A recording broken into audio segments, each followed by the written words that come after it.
আসসালামু আলাইকুম প্রিয় ভাই ও বোনেরা। আজ আমরা ইতালির প্রোতেসিওনে স্পেশালে বা বিশেষ সুরক্ষা পারমিট নিয়ে আরও গভীরে কথা বলবো।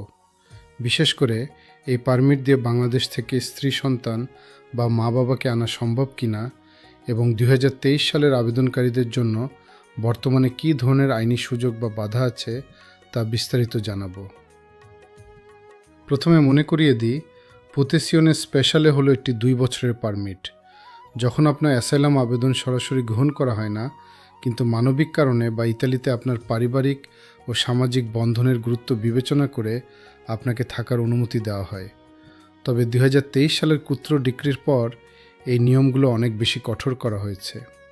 এখন আসি সবচেয়ে গুরুত্বপূর্ণ প্রশ্নে, এই পারমিট দিয়ে কি পরিবার আনা সম্ভব? সোজা উত্তর হলো, সরাসরি এটি বেশ কঠিন। রিফিউজি বা সুসিডিয়ারিয়া পারমিটের মতো এখানে অটোমেটিক ফ্যামিলি আনার অধিকার দেওয়া হয় না।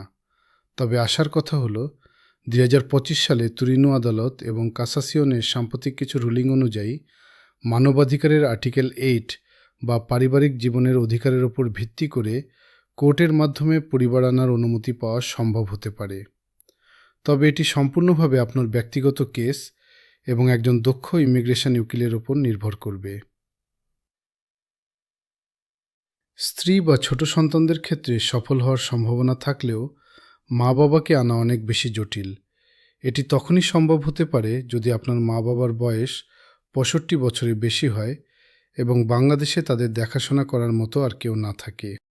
পরিবার আনার জন্য সবচেয়ে নিরাপদ পথ হলো আপনার এই স্পেশাল প্রোটেকশন পারমিটটিকে কাজের পারমিটে রূপান্তর করা।